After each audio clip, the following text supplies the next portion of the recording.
À 77 ans, Nathalie Baye tombe enfin le masque et murmure une phrase que personne n'attendait. « Je l'ai aimé jusqu'au bout ». Derrière ces mots simples, 40 ans de silence se fissurent. Une vérité longtemps enfouie sur Johnny Hallyday remonte à la surface. Et ce que vous allez entendre pourrait bien changer à jamais l'image que vous aviez de leur histoire. Il suffit parfois d'un retard de plusieurs heures pour révéler la vraie nature d'un homme. Mais que se passe-t-il quand ce retard change une vie entière ? Et si la première colère de Nathalie avait été, en réalité, le début d'un secret que personne n'a jamais su déchiffrer ? Voici comment une irritation banale s'est transformée dans l'un des coups de foudre les plus déroutants de l'histoire du show-business français. En 1982, Nathalie Baye accepte de participer à un sketch télévisé avec Johnny Hallyday. Elle arrive ponctuelle, prête, concentrée, persuadée que ce sera un tournage comme les autres. Mais les minutes s'étirent, puis les heures. La colère monte lentement, une colère froide, silencieuse, typique de ceux qui ont appris à ne jamais perdre leur dignité. Pour elle, un tel manque de respect est impardonnable, presque humiliant. Elle ne connaît pas encore Johnny, mais elle sait déjà qu'elle n'apprécie pas cet homme qui l'a fait attendre. Quand enfin une porte s'ouvre, ce n'est même pas Johnny qui apparaît, mais l'un de ses assistants, envoyé pour répéter à sa place. La goutte de trop. Nathalie est abasourdie par l'audace. Johnny ne se contente pas d'être en retard, il délègue. Elle se sent reléguée au second plan, comme si sa présence n'avait aucune importance. À cet instant précis, tout en elle crie qu'elle ne supportera jamais ce type d'homme. Et pourtant, quelques minutes plus tard, tout bascule. Johnny finit par arriver. Il entre dans la pièce avec cette présence innée, ce mélange déroutant d'arrogance et de fragilité. Il regarde Nathalie intensément, comme si le monde venait de s'arrêter. Dans ce regard, elle aperçoit quelque chose d'inattendu. Une douceur cachée, une fatigue ancienne, un besoin d'être vue au-delà du mythe. Le contraste est brutal, la tension se dissout sans qu'elle comprenne comment. Elle se surprend à ne plus être en colère. Le lendemain, une limousine stationne devant chez elle. Aucun message, aucune explication, juste la présence silencieuse d'un geste. Johnny veut se faire pardonner, mais surtout il veut la revoir. C'est le premier acte d'une conquête aussi maladroite que sincère, typique d'un homme qui ne sait pas aimer simplement. Pourquoi Nathalie, une femme réservée, perfectionniste, presque allergique au désordre émotionnel, est-elle été attirée par un être aussi imprévisible ? Peut-être parce qu'elle a perçu derrière la star l'enfant blessé. Peut-être parce qu'elle a reconnu cette solitude profonde que seuls les artistes comprennent vraiment.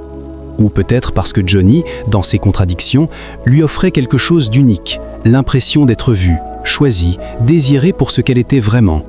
C'est ainsi, dans le choc des tempéraments et la collision des mondes, qu'est née l'histoire d'amour la plus inattendue de leur génération. Et ce simple retard de 2 heures est devenu avec le temps le premier chapitre d'une passion qui allait les transformer tous les deux. On croit connaître une légende parce qu'on l'a vue sur scène. Mais que reste-t-il quand les lumières s'éteignent ? Et si le vrai Johnny était celui que presque aucun fan n'a jamais eu la chance d'apercevoir ? Voici l'homme que Nathalie a découvert dans le silence des appartements parisiens, loin du vacarme des stades. À mesure que leur relation avance, Nathalie comprend qu'elle ne partage pas son quotidien avec le géant du rock que toute la France idolâtre, mais avec un homme étonnamment simple. Johnny aime rester chez lui. Il peut passer des heures devant la télévision, absorbé par un vieux film américain, ou affalé dans un fauteuil, silencieux mais présent, comme s'il savourait enfin le droit d'exister sans performance. Il aime les conversations longues, les échanges qui creusent, les mots sincères. Il pose des questions, écoute, réfléchit. Il surprend Nathalie par son intelligence vive, sa curiosité presque enfantine. Rien à voir avec l'image tapageuse qu'il affiche en public. En intimité, Johnny se révèle fragile. Une fragilité qui ressemble à une faim profonde, celle d'être aimé pour de vrai. Il doute souvent, se remet constamment en question, cherche l'approbation comme on cherche un refuge. Nathalie voit alors le poids immense de sa célébrité. Derrière le costume du rocker intrépide, il y a un homme qui a passé sa vie à courir après un regard qui le rassure. Sur scène, Johnny est une créature mythologique. Il bouge, il brûle, il dévore l'espace. Il est la foudre. Mais une fois la porte fermée, tout disparaît. Il enlève son cuir, se démaquille, s'effondre sur le canapé. Il devient un homme ordinaire, presque trop ordinaire. Il se sert un verre, demande ce que Nathalie veut regarder à la télévision et parle doucement comme pour ne pas réveiller quelque chose en lui qu'il tente de tenir endormi. Parfois, il reste silencieux longues minutes. Un silence qui ne met jamais Nathalie mal à l'aise. Ce silence-là n'est pas une absence, mais une respiration. Elle aime à lui, ce Johnny discret, écorché, profondément humain. Elle découvre aussi un homme cultivé, bien plus que ce que la presse laissait croire. Johnny lit, écoute, s'interroge, se passionne pour 1000 sujets sans lien avec la musique. Politique, cinéma, philosophie, enfance brisée. Nathalie se sent privilégiée d'accéder à cette version secrète de lui. Plus elle le connaît, plus elle comprend que sa force publique est bâtie sur un abîme intime. À la maison, Johnny fuit quelque chose. Peut-être la solitude qu'il traîne depuis l'enfance, peut-être ce besoin insatiable d'être aimé qui n'a jamais été comblé, peut-être la peur de retomber dans l'ombre quand les applaudissements cessent. Il cherche refuge dans la routine la plus simple, une soupe chaude, un film de dimanche soir, une main qu'il serre sans poser de questions. Pour Nathalie, ce contraste entre grandeur et fragilité crée une attraction irrésistible. Elle ne tombe pas amoureuse de la star, elle tombe amoureuse de l'homme qui enlève son armure en rentrant chez lui. Il existe des hommes que la paternité transforme, mais combien peuvent dire qu'un simple cri de nouveau-né a réécrit tout leur destin? Et si la naissance de Laura avait révélé un Johnny que personne n'aurait cru possible? Voici l'histoire du jour où le rocker le plus flamboyant de France a déposé les armes pour devenir père. En novembre 1983, Laura vient au monde et tout change instantanément. Johnny, habituellement mal à l'aise avec les gestes tendres, prend Laura dans ses bras avec une délicatesse qui surprend même les infirmières. Ses mains, habituées aux guitares, aux micros, aux motos et aux nuits agitées, tremblent légèrement. Il regarde ce minuscule visage, ce souffle fragile, et un silence profond s'installe. Un silence qui n'a rien à voir avec le silence d'une scène vide.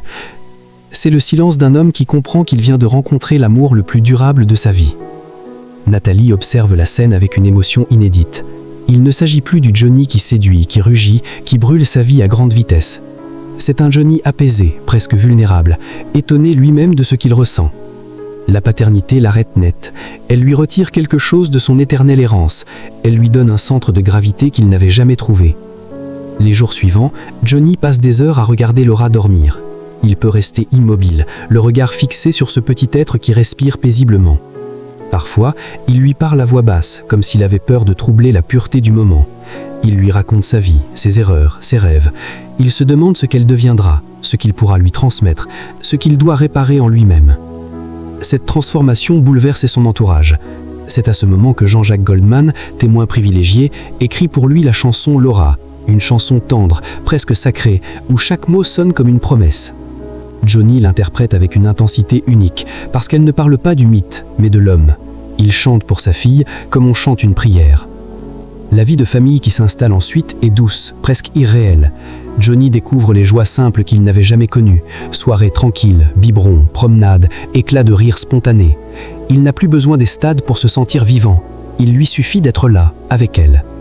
Nathalie le voit s'adoucir, se calmer, devenir un homme qu'elle n'avait pas imaginé possible. Elle vit les moments les plus sereins de leur histoire, convaincue que cet équilibre fragile pourrait durer. Mais dans l'ombre de tout bonheur se cachent des fissures qu'on refuse d'abord de voir. Nathalie tourne beaucoup, Johnny repart en tournée, le rythme des projecteurs ne pardonne pas. Le monde réclame Johnny sans cesse et il répond toujours, par besoin, par devoir, par peur d'être oublié. Quand il est sur la route, les jours s'étirent entre concerts, avions, hôtels et nuits sans sommeil. Quand Nathalie tourne un film, elle disparaît dans des studios pendant des semaines. Ils s'aiment, mais leur vie commence à se dérouler sur deux rails parallèles qui ne se croisent plus assez souvent. Nathalie ressent les premiers signes du glissement. Ce n'est pas un conflit, ni une trahison, ni une fatigue du cœur. C'est simplement cette distance silencieuse qui s'installe quand deux êtres ne partagent plus le même temps. Les retrouvailles sont tendres mais courtes, les départs deviennent de plus en plus lourds. Un soir, alors qu'ils viennent d'endormir Laura, ils réalisent que leur bonheur exige quelque chose que ni l'un ni l'autre ne peut vraiment offrir, la stabilité.